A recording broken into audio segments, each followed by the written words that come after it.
Bismillahirrahmanirrahim. Alhamdulillah. Wassalatu wassalamu ala Rasulillah wa ala alihi wa sahbihi wa man wala. Amma ba'd. Ikhwati fillah, rahimani wa rahimakumullah. Melanjutkan kajian kita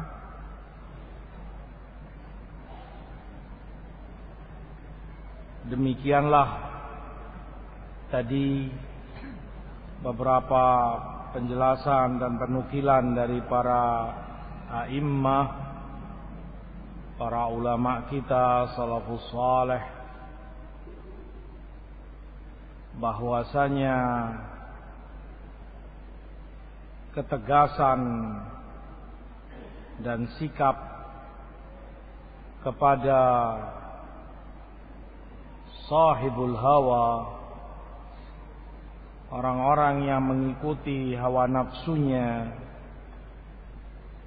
orang yang terseret oleh kebatilan, yang menyimpang dari manhaj Allah, dari sunnah Rasul sallallahu alaihi wasallam, itu semua adalah agama Allah. Oleh sebab itu, ilmu jarh wa ta'dil, perkara ta'dil, merekomendasi seseorang, dipuji fulan alal haq, fulan manhajnya baik begini, atau menjarah bahwa fulan manhajnya rusak, jelek, agamanya jelek, itu merupakan syariat Allah. Dengannya Allah menjaga agamanya, dengannya Allah menegakkan agamanya. Dengan itu istiqamah agama kaum mukminin. Dengan itu akan terjaga iman umat kaum mukminin. Adapun penjagaan agama Allah dengannya, karena setiap permasalahan, setiap hukum dalam syariat kita tentunya berdasarkan kepada Quran dan Sunnah. Terutama terkait Sunnah Rasul SAW, hadis,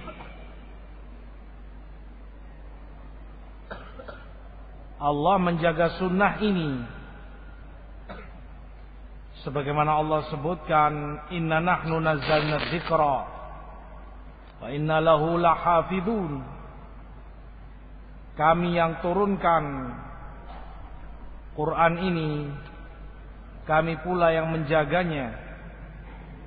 Zikir ada dua macam, yang dibaca oleh kaum muslimin yaitu Quran, dan yang tidak terbaca layaknya Al-Quran, yaitu sunnah Rasul sallallahu alaihi wasallam.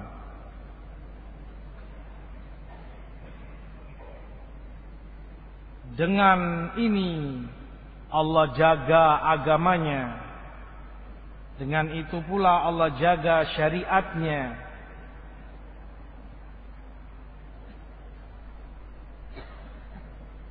Yang kedua,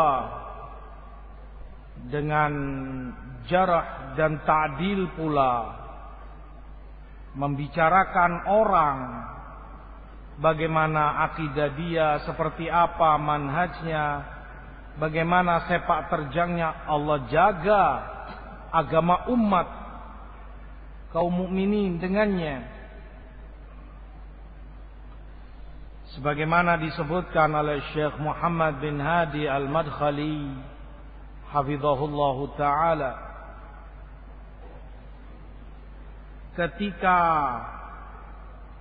kamu dinasehati, wa fulan khawarij, hati-hati dari dia.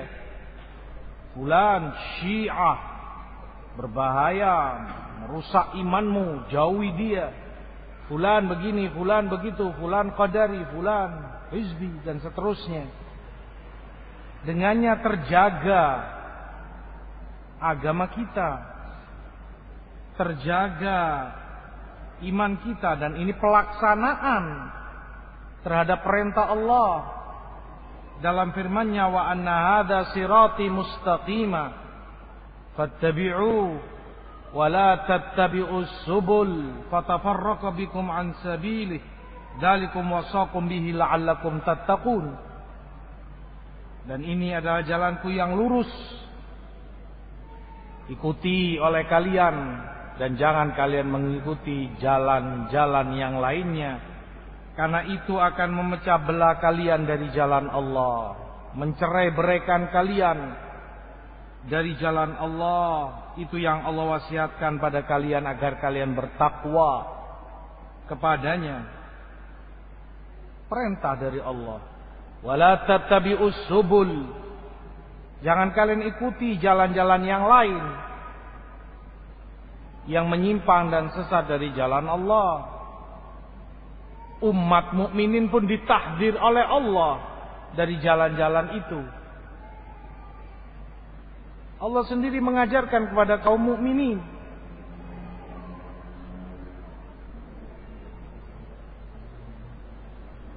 Oleh sebab itu kata Imam Ibnul Qayyim rahimahullah, manusia ada bermacam-macam terkait ini, masalah ini. Ada dari mereka yang terbaik, dan mereka lah para sahabat Rasul dan para tabi'in, yang mengetahui kebenaran secara terperinci dengan dalil-dalilnya, hujjah, dan mereka pun tahu kebatilan secara terperinci, sehingga mereka menyeru kepada kebenaran dengan hujjah dan terperinci, detail. Mereka pula mengingatkan orang, mentahdzir umatnya dari kebatilan dan orang-orangnya secara terperinci dan jelas, dengan dibantah syubhat-syubhatnya berdasarkan ilmu. Umat terbaik, orang terbaik. Ada pula dari mereka, kelompok kedua, yang hanya tahu kebenaran, yang hanya paham kebaikan secara terperinci, detail, dan tahu kebatilan hanya secara global, tidak tahu seperti apa perinciannya, sering tertipu dan gampang terperdaya oleh jurus-jurus baru mereka, karena ahlul bid'ah dan hizbiyin, ahlul batil ini punya manuver sekian macam, berubah cara, merubah ini, kayak orang dagang. Ini barang nggak laku, dilihat tuh karena bungkusnya biru, gimana supaya laku? Rubah saja, kasih bungkus merah, barangnya itu juga. Merah nggak laku, kotak bentuknya dibuat bulat, barangnya sama, bulat nggak laku. Wah, kata. Yang mereka sebarluaskan syubhat yang itu juga kebatilan mereka, yang tidak mengetahui dan tidak mempelajari penyimpangan-penyimpangan mereka, mudah terperdaya, gampang tertipu.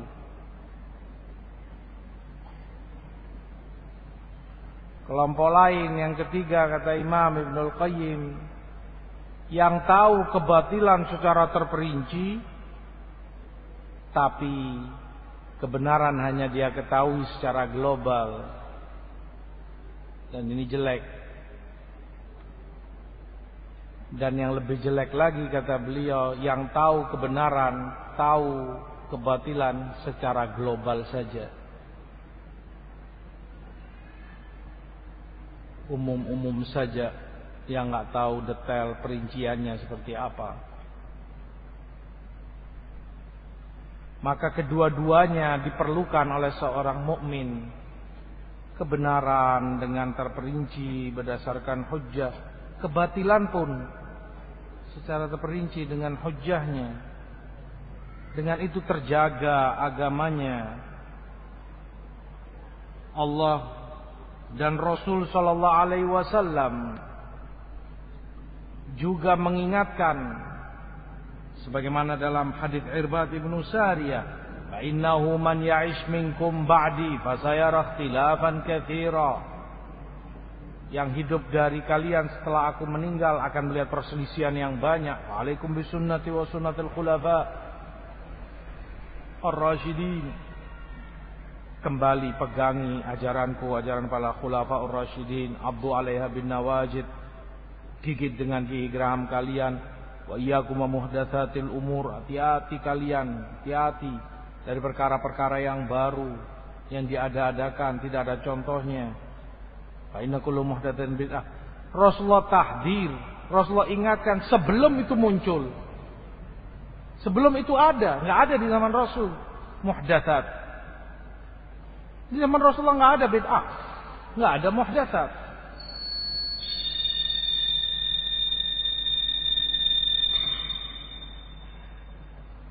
Tetapi karena pentingnya perkara itu bagi umat, beliau ajarkan dan beliau ingatkan hati-hati. Karena sangat berbahayanya, sangat merusak iman dan agama mereka. Diingatkan oleh Rasul sallallahu alaihi wasallam jauh sebelum itu muncul.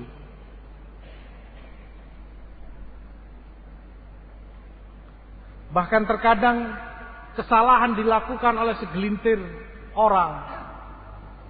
Tapi perlunya Rasulullah SAW menyampaikan itu dalam khutbah. Seperti 3 orang yang kita tahu. Yang satu gak mau nikah, khusus ibadah, gak mau sibuk dengan perempuan. Yang satu gak akan tidur terus, sholat malam. Yang satu puasa terus, gak akan berbuka. 3 orang yang saling janji untuk melakukan itu. Naik Rasulullah SAW mimbar, beliau khutbah, beliau sampaikan kenapa di antara kalian ada yang berkata begini-begini tadi. Aku orang paling bertakwa dari kalian semua. Aku paling takut kepada Allah. Tapi aku puasa, aku juga berbuka, aku menikahi banyak wanita. Aku sholat, aku juga tidur. Di hadapan seluruh para sahabatnya. Mengingat bahayanya perkara yang baru, yang muhdatsat, yang menyalahi sunnah Rasul. Diingatkan semuanya, karena bahaya itu mengancam semua orang. Maka tahdir semacam ini, jarh, ta'dil, menjaga agama, menjaga iman. Dengannya terselamatkan iman kaum mukminin, agama umat ini. Abdullah bin Umar Ibnul Khattab radhiyallahu taala anhuma, di awal hadis di Sahih Muslim, ketika disampaikan kepada beliau tentang Qadariyah yang di Kufah, Ma'bad al-Juhani yang mengingkari takdir, segera beliau mentahdirnya. Katakan kalau Ibnu Umar berlepas diri, benci kepada mereka dan mereka berlepas diri dari Ibnu Umar. Sungguh kalau mereka menginfakkan 1 gunung Uhud emas, tidak akan Allah terima sampai mereka mengimani takdir.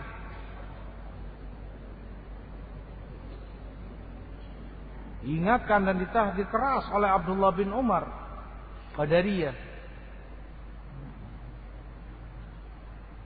radhiyallahu taala anhum. Itu yang ada dari para ulama kita. Oleh sebab itu,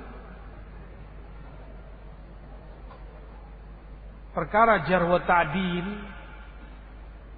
secara umum terbagi menjadi dua. Yang pertama terkait dengan riwayat hadis, athar. Yang kedua jarh wa ta'dil terkait diyanah, agama. Satu terkait periwayatan hadis, yang lain terkait keagamaan. Terkait dengan riwayat, memang di satu sisi telah selesai, sudah habis zamannya, karena terkait perawi-perawi hadis.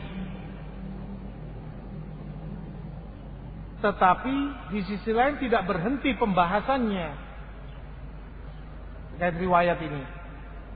Dan para ulama hadis semenjak dahulu kala sampai hari ini memakainya, para ulama kita. Dan setiap pembahas yang mengetahui ilmu hadis mempelajarinya. Hadis ini diterima atau tidak, mereka bahas, mereka kaji. Perawinya ada fulan bin fulan, dhaif, matruk, kadzab, wahim, mukhti, begini, mukhtalif, dijarah, masih dipakai dan dibicarakan walaupun orang-orang ini telah terkubur. Yang dibicarakan ini orang sudah meninggal. Tetapi untuk kemaslahatan riwayat hadis Rasul SAW disepakati oleh para ulama hadis bahwa ini wajib untuk dibicarakan agar tidak ternisbatkan kepada Rasul Sallallahu Alaihi Wasallam apa yang tidak beliau katakan, agar tidak tersandarkan kepada Rasul apa yang tidak beliau perbuat. Harus diungkap, harus dibicarakan, wajib. Perawi ini fulan, thiqah, sabat, hujjah. Perawi yang itu dhaif jiddan, kadzab. Tidak jarang mereka katakan dajjal. Perawi terkadang yang berdusta, memalsukan hadis. Diungkapkan oleh para a'immah, para ulama kita. Dengan itu terjaga agama, terjaga sunnah dari yang palsu, dari yang dhaif dan yang semacam itu. Ini satu. Yang kedua, diyanah, terkait keagamaan. Dan itu ada, hidup sampai Allah wariskan bumi dan seisinya kepada yang Allah kehendaki. Di mana bumi ini yang kita pijak, berada di atasnya berbagai macam orang. Ya ada mukmin, ya ada kafir, ya ada muwahhid, ada musyrik, ada ahlu sunnah, ada ahlul batil, ahlul bid'ah, ada salafiyin, ada hizbiyin. Beraneka ragam manusia hidup di atas muka bumi ini. Oleh sebab itu, karena mereka ada di tengah-tengah kita dan seringnya mereka berupaya mengkaburkan status dan hakikatnya siapa mereka itu sesungguhnya, sehingga membuat tertipu sebagian banyak orang, nggak paham, dianggap dari kita bersama kita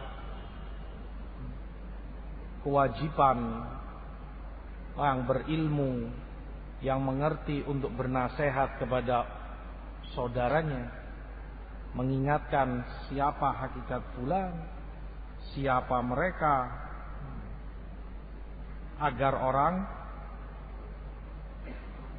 terselamatkan dari kejahatannya, dari penyimpangannya. Jika Rasul mengingatkan muhdatsat, kebid'ahan sebelum muncul, sebelum ada, apalagi ketika itu sudah ada, apalagi itu ketika sudah di tengah-tengah kita,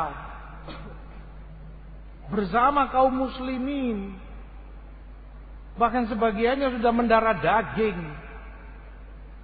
menulang mensumsum. Tentunya lebih wajib, lebih harus untuk dibicarakan, lebih harus untuk diungkap. Lawang belum ada, Rasul sudah mengingatkan.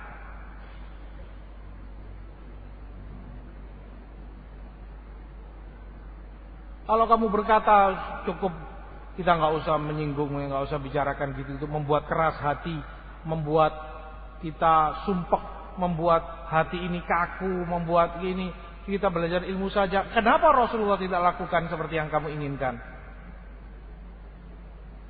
Kenapa Rasul tidak cukup saja mengajarkan iman kepada umatnya? Bas, selesai. Iman kepada Allah, iman kepada Rasul, yaumul akhir, kiamat, malaikat, kitab suci, cukup.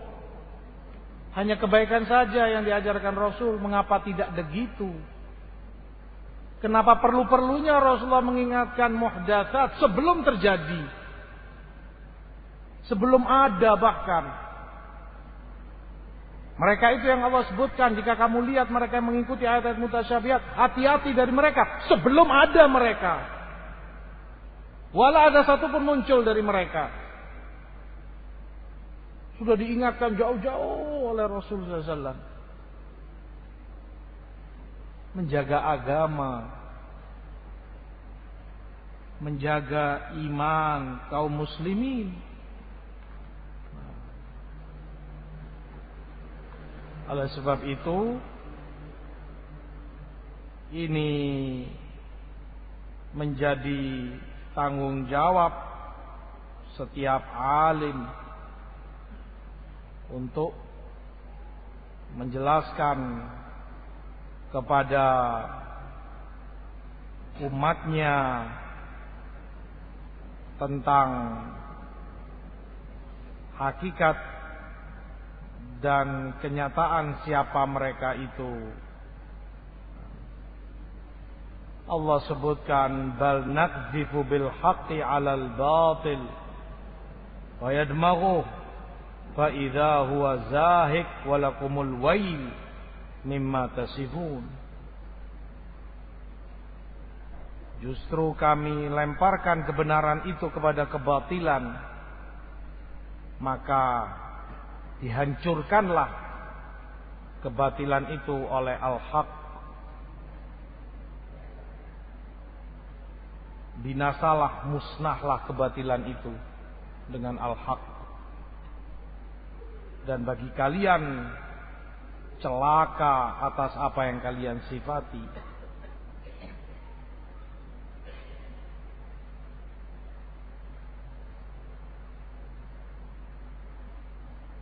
Perkara ini termasuk perkara amar bil ma'ruf, nahi 'anil munkar. Jika kamu melihat orang bersama orang yang bisa merusak agamanya, jika kamu tahu dia dekat dengan orang yang bisa merugikan imannya, bukankah kewajiban kamu untuk beramar ma'ruf bernahi mungkar pada saudaramu? Karena itu perintah Allah. Wal takum minkum ummatun yad'una ilal khair wa ya'muruna bil ma'ruf wa yanhauna 'anil munkar wa ulaika humul muflihun. Hendaknya ada dari kalian sekelompok umat yang berdakwah kepada kebaikan, beramar ma'ruf, bernahi mungkar. Dan mereka lah orang-orang yang bahagia, muflih. Muflihun, fala itu orang mendapat segala kebaikan yang dia inginkan, selamat dari segala kejelekan yang dia takuti. Muflihun, dunia akhiratnya.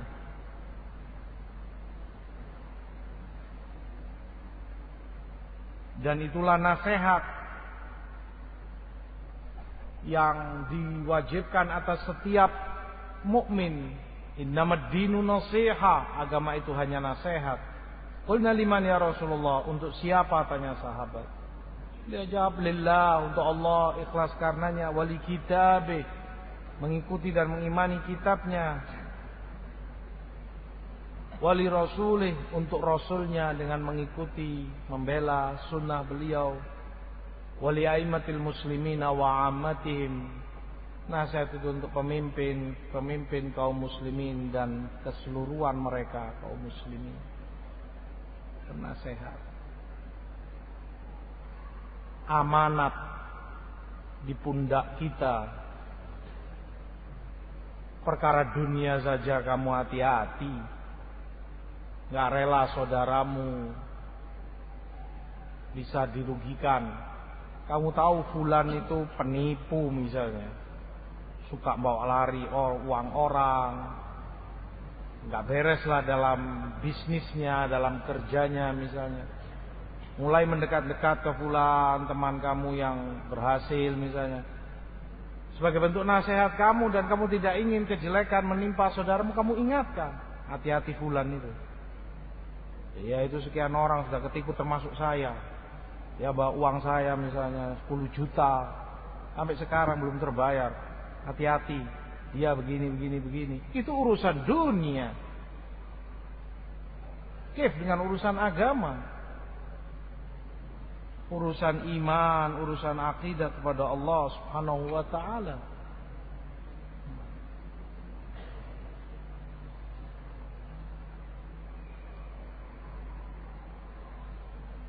Oleh sebab itu,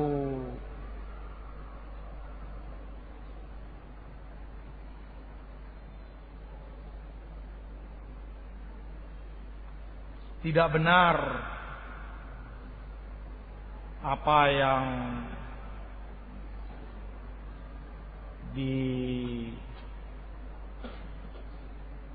dibahasakan oleh sebagian mereka bahwa tahdzir itu nggak perlu sampai majelis khusus, kajian khusus untuk mentahdzir umat dari ini, dari itu, dari fulan dan fulan, tokoh-tokoh dainya, atau kamu majelis khusus, kamu bikin daurah untuk mentahdzir dari jum'iyah ini, jum'iyah itu, organisasi ini atau itu, markas ini atau itu. Nggak ada ulama seperti itu, kata dia. Ulama mana yang nggak ada? Sekian seringnya, sekian kali para ulama kita berbicara, Syekh Rabi, Syekh Muhammad bin Hadi, Syekh Ubaid, dan para masyayikh. Cukup, kata dia, kalau bantah itu sambil lalu saja. Sambil lalu saja. Pembahasannya kamu gunakan majelis itu untuk menjelaskan ilmu, menjelaskan akidah atau apalah, fikih, akhlak. Sambil lalu kalau lewat masalah ini sambil kamu singgung sedikit, kamu kasih tamparan cepret kepada mereka, terus lewat. Adapun majelis khusus dipakai untuk membantah mereka, itu nggak benar. Dia istilahkan kamu dengan itu mendirikan ring, bikin ring seperti ring tinju, kamu masuk di situ duel dengan mereka.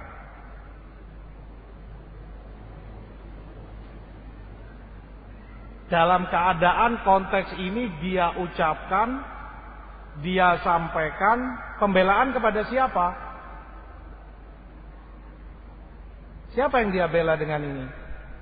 Ketika seorang dai, seorang ahlu sunnah berbicara, mengingatkan dan menasehati saudara-saudaranya terkait kehizbiyaan dan kesesatan jum'iyah, Ihya'ut Turat atau yang semisalnya, atau tokoh-tokoh tertentu, fulan dan fulan, dia berbicara ini, mengangkat masalah ini, siapa yang dia bela? Orang punya akal, orang mengerti. Orang jangan kamu kira binatang bisa kamu tipu dan bisa Kamu perdaya semaumu. Siapa yang kamu bela dengan omongan ini? Siapa yang merasa beruntung dengan pembicaraan ini siapa? Nggak perlu bikin ring. Bukan cara para ulama membantah seperti itu. Kamu ini dalam rangka membela siapa? Membela sunnah, membela ahlus sunnah, atau orang yang memerangi siang malam ahlus sunnah? Ajib, aneh. Entah dalam keadaan dia itu sadar atau nggak sadar. Entah akalnya sedang ada atau sedang lenyap, gaib. Siapa yang dia untungkan dengan perkataan dia ini?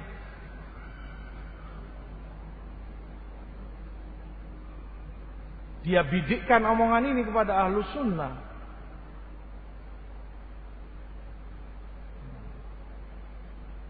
Terlepas dari omongan itu sendiri, terlepas dari konsekuensi dia sendiri.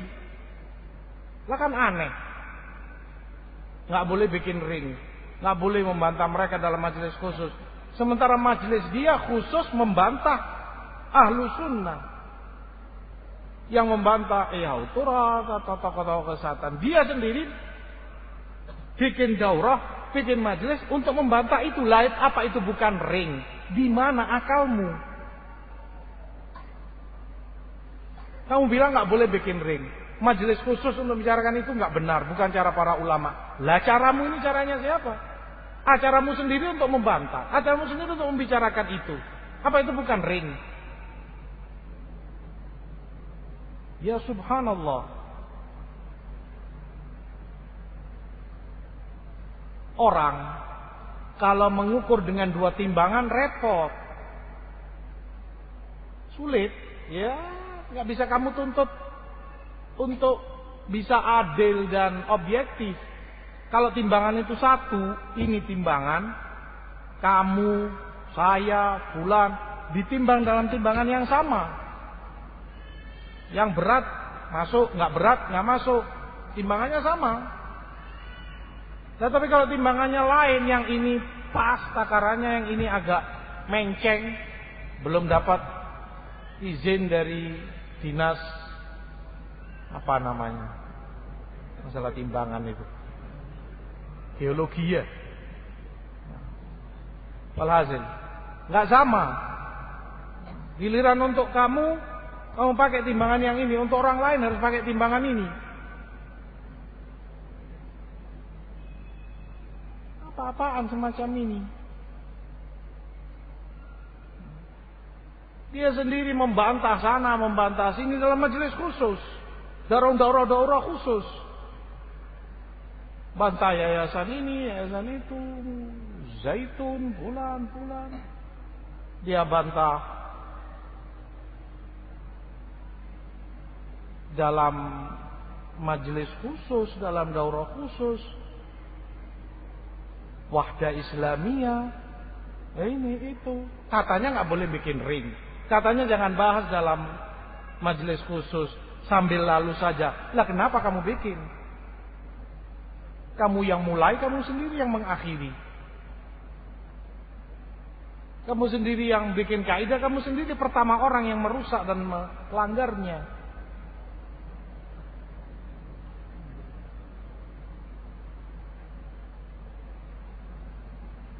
Dan ini nas'alullah al-afiyah wassalamah, cara-cara ahlul batil berusaha, berupaya bagaimana agar kebatilan ini terbela. Sehingga sekian banyak cara mereka lakukan untuk membela dan menutup celah dan segala macam usaha untuk membongkar dan membicarakan mereka. Tadi telah lalu penjelasan Imam Arta'ah yang ketika orang bilang nggak usah dibahas mereka, nggak usah disebut-sebut, dia termasuk dari mereka. Kenapa dia merasa keberatan? Atas dasar apa? Makanya kata Imam Abu Bakar ibn Ayyash rahimahullah, ketika beliau ditanya, manis sunni, siapa sih ahlu sunnah itu? Apa ciri nyata, bukti nyata kalau orang itu ahlu sunnah? Beliau katakan, man idza dzukiral ahwa lam yaghdab li syai'in minha. Sunni adalah orang yang jika hawa nafsu, hizbiyah, kebatilan yang sesat ini dibantah, dibicarakan, diungkap, dia nggak marah, dia nggak merasa tersinggung, malah senang dinasehati, saudara-saudaranya ternasehati. Itu ahlu sunnah. Tapi kalau orang kemudian malah marah, malah dia tersinggung, malah membantah, wallahu a'lam, pertanda apa itu? Kamu sendiri paham. Oh, yang dibantah itu bukan ahlil haq. Kalau yang dibantah itu para ulama, masyayikh yang jelas keilmuannya, sunnahnya. Kamu bantah, kamu bela mereka, acungan jempol untuk kamu. Oh, yang dibantah ini ahlil bid'ah. Yang dibantah ini jum'iyah, organisasi-organisasi sesat dan merusak dakwah. Dimanapun dakwah salaf itu berada, mereka yang memporak-porandakannya dengan hartanya, dengan syubhatnya. Lah kok dibela? Dia merasa tersinggung, merasa panas. Kok kelompok ini, Jum'iyah ini dibantah? Menunjukkan apa? Kalian sendiri tahu jawabannya. Kata Abu Bakar ibnu Ayyash, Sunni tidak akan marah jika hawa nafsu itu dibantah dan ditahdzir kepada umatnya.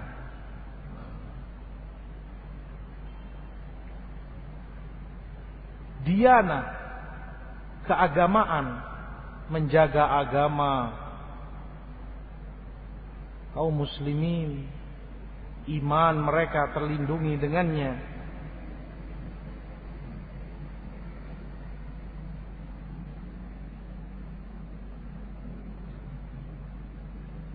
Allah sebutkan di dalam surat Ali Imran, ya ayyuhalladzina amanu la tattakhidhu bitanatan min dunikum la ya'lunakum khabala waddu ma'anittum qad badatil baghdha'u min afwahihim wa ma tukhfi suduruhum akbar.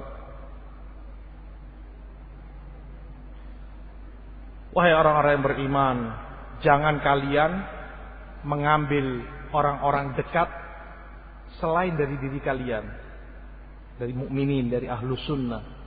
Dilarang oleh Allah.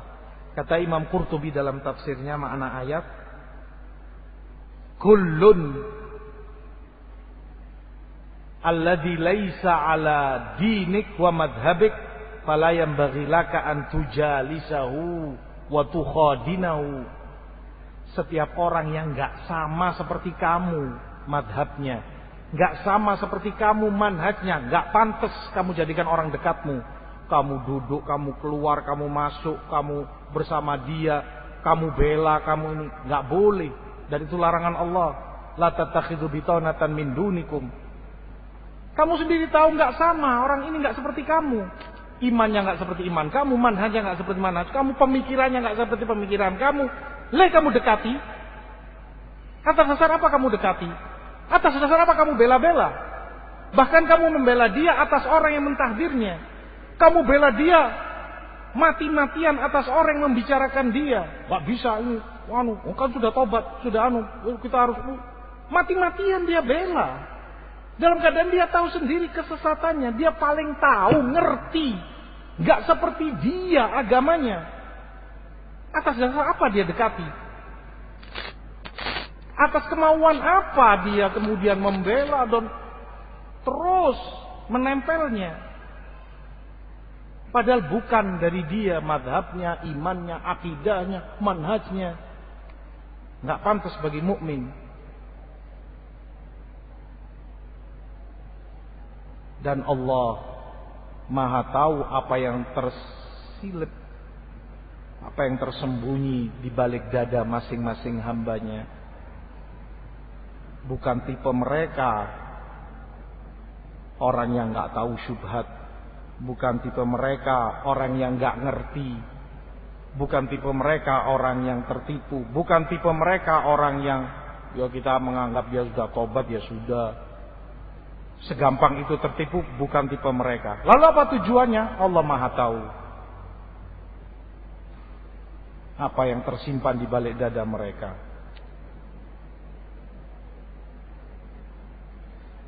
Intinya barakallahu fikum, hendaknya masing-masing kita berta'awun, bernasehat untuk keselamatan iman dan agama kita, agar kemudian istiqamah dan sabat ini selalu terus Allah berikan kepada kita. Perlu penjagaan, perlu usaha dari kita menjaga kenikmatan ini. Jangan dirusak, jangan dinodai dengan amal perbuatan yang bisa menghilangkan kenikmatan terbesar ini. Mudah-mudahan yang ringkas ini bermanfaat untuk kita semua. Kurang dan lebihnya saya mohon maaf. Wallahu a'lam wa sallallahu ala nabina Muhammad. Subhanaka bihamdika la ilaha illa ant, astaghfiruka wa atubu ilaik. Walhamdulillahirabbil alamin.